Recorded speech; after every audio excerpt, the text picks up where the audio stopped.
आकांक्षा नावाच्या एका शिक्षिकेचं नुकतंच लग्न झालं होतं. ती सरकारी शाळेत शिक्षक म्हणून काम करायची. त्यामुळे घरात पैशाची काही तंगी नव्हती. आकांक्षाचा नवरा अंकित पण एका प्रायव्हेट कंपनीत मॅनेजर होता. त्यामुळे सगळं व्यवस्थित चालू होतं. पण दोघांच्या मनात एकच गोष्ट अजूनच खटकायची की घरात अजून लहान मुलगा मुलगी आलेली नाही. लग्न खूप वर्ष झाली तरी बाळ नाही. त्यामुळे अंकित कधीकधी आकांक्षाला वेगळ्या प्रकारच्या मागण्या करायला लागला. पण आकांक्षानं त्याला सगळ्या मागण्या नाकारल्या. पण शेवटी ती राजी झाली. अंकितला प्रतिसाद देऊ लागली. पण पुढे काही असं घडलं की त्यांचा संसार मोडला.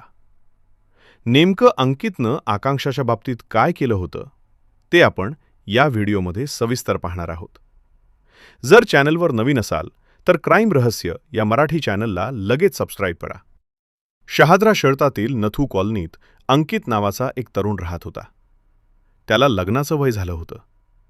अंकित एका खाजगी कंपनीत काम करत होता आणि त्याला तिथे चांगला पगार मिळत होता. त्यामुळे त्याच्यासाठी चांगल्या ठिकाणाची शोध सुरू झाली होती. त्यावेळी आकांक्षा नावाच्या त्या तरुणीची माहिती अंकितच्या कुटुंबाला मिळाली. आकांक्षा देखील शहाद्रामध्ये शिक्षिका म्हणून नोकरी करत होती. तिला पण चांगला पगार मिळायचा. त्यामुळे तिला पण आयुष्यात एखादा खाजगी नोकरी करणारा तरुण हवा होता. काही दिवसातच आकांक्षा आणि अंकित यांचा 2018मध्ये जोरदार लग्न ठरवण्यात आलं. लग्नानंतर 2 वर्षात कोरोनाचा संसर्ग देशभर पसरू लागला. आकांक्षेच्या आयुष्याची सुरुवात अगदी छान झाली होती. त्यामुळे ती खूप आनंदात होती. अंकितचा स्वभाव समजायला आकांक्षाला जास्त वेळ लागले नाही. काही दिवसात आकांक्षाने घरच्यांचे मन वळवायला सुरुवात केली. शेवटी आकांक्षा शिक्षिका होती. त्यामुळे सकाळी लवकर आवरून ती शाळेला जायला लागली. पण जेव्हा ती शाळेत जायची तेव्हा घरात कुरकुरी सुरू झाली होती. लोक म्हणू लागले की आकांक्षा फक्त आपलं काम करते आणि निघून जाते. त्यामुळे बाकीचे सगळे काम आम्हाला करावे लागतात, असं घरात चर्चा सुरू झाली. अंकितसुद्धा कामावर गेला की घरी उशिरा येई. मग जेवण करून थकून पडायचा दिवसभराच्या कामात. आकांक्षाला ज्या इच्छा होत्या त्या पूर्ण करायला अंकित वेळ देत नव्हता. म्हणून तिचे स्वप्न चिरडू लागले होते. आज उद्या लोक मला नावे देतील असं आकांक्षाला वाटत होतं. ज्या पद्धतीने अंकित आकांक्षाशी जवळीक साधत नव्हता त्यानं ती घरी वारस कसा होणार याबद्दल शंका येऊ लागली होती. लग्नाचा काळ उलटून जात होता. काही काळानंतर कोरोनामुळे संपूर्ण भारत ठप्प झालं. त्यावेळी अंकितने आकांक्षाला वेळ देऊ लागला. दोघांचा संपर्क रोज होत गेला. आकांक्षाच्या मनात जे काही होतं ते तिला भेटू लागले होते. त्यामुळे ती आता खूप खुश होती.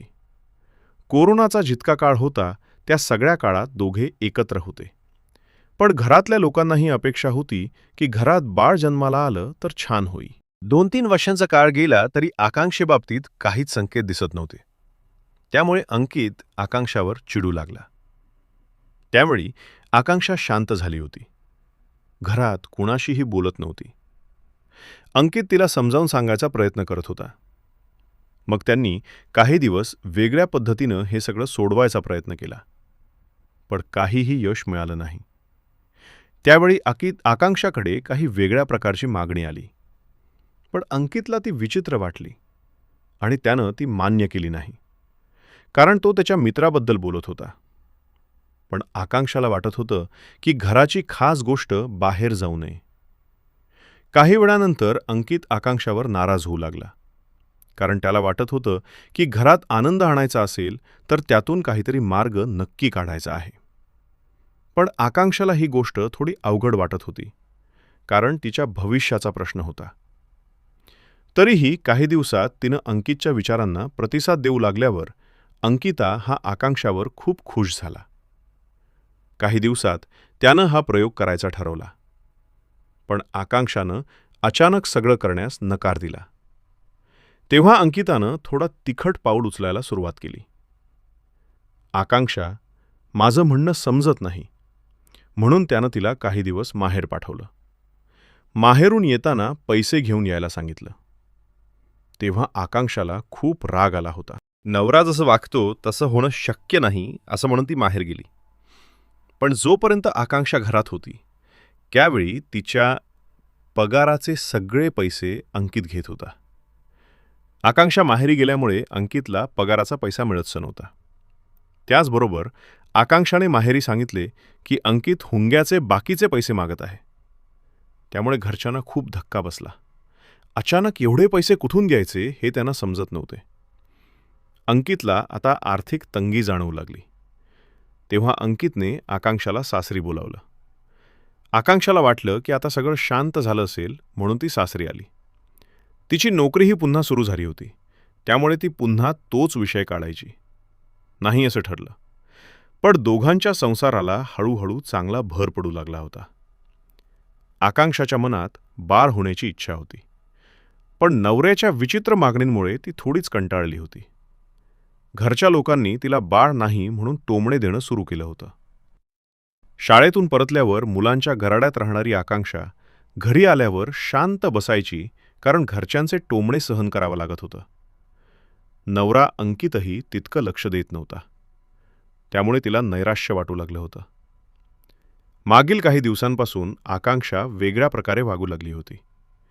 आकांक्षाला अंकितवर खूप प्रेम होतं. त्यामुळे तिला असं वाटत होतं की अंकितने तरी माझी साथ द्यायची होती. पण घरातील हालचालींसोबत अंकितही चालू होता. एकदा आकांक्षा खूप खुशीत होती. घरातील सगळं काम आटपून नवऱ्याचा आणि तिचा टिफिन भरला. काही वेळात नवरा अंकित टिफिन घेऊन कंपनीकडे निघालाय. पण आकांक्षाच्या मनात अंकितबद्दल जोरदार राग होता, कारण तिचा वाढदिवस होता आणि त्याला त्या वाढदिवसाची साधीही आठवण नव्हती. त्यामुळे सकाळपासूनच आकांक्षाचा पारा चढलेला होता. शाळेत जाणंही ती टाळली. तिच्या मनात एकच विचार होता, अखेर त्याने मला शुभेच्छा का दिल्या नाही? त्यानं दिलं नाही असं का केलं असावं, असं विचार करत असताना आकांक्षाला खूप राग आला. आयुष्यात प्रत्येक पावलावर अपयश आणि टोमणे चालू आहेत. नवरासुद्धा मला साथ देत नाही असं म्हणत आकांक्षानं आपलं जीवन संपवलं. तेव्हा नवऱ्याला आकांक्षानं काही केलंय याची माहिती मिळाली. त्यानंतर त्यानं तात्काळ आकांक्षाच्या आईवडिलांना बोलावलं. तुम्ही लगेच माझ्या घरी या, तुम्हाला महत्त्वाचं बोलायचं आहे. त्यानुसार आकांक्षांचे आईवडील जेव्हा घरी पोहोचले तेव्हा आकाशचा मृतदेह पाहून त्यांनी हंबरडा फोडायला सुरुवात केली.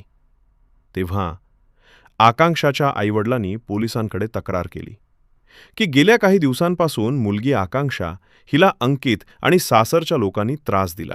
घराचा वारस तिच्या नावावर देऊ शकत नसल्यामुळे तिच्याकडून विचित्र मागण्या केल्या जात होत्या. आकांक्षाचा सारा पगार तिचा नवरा घेत असे, तरीही सासरकडून अजून अपेक्षा होत्या.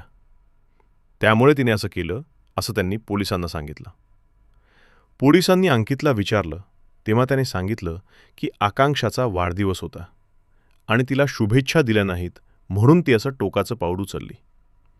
त्यानुसार अंकिताला ताब्यात घेतलं गेलं. त्यामुळे पोलिसांनी त्याच्यावर पुढील कारवाई सुरू केली होती. पोटाला बाळ पाहिजे असं वाटत असलं तरी आपण काय मागतो याचा नवऱ्यानेही विचार केला पाहिजे होता.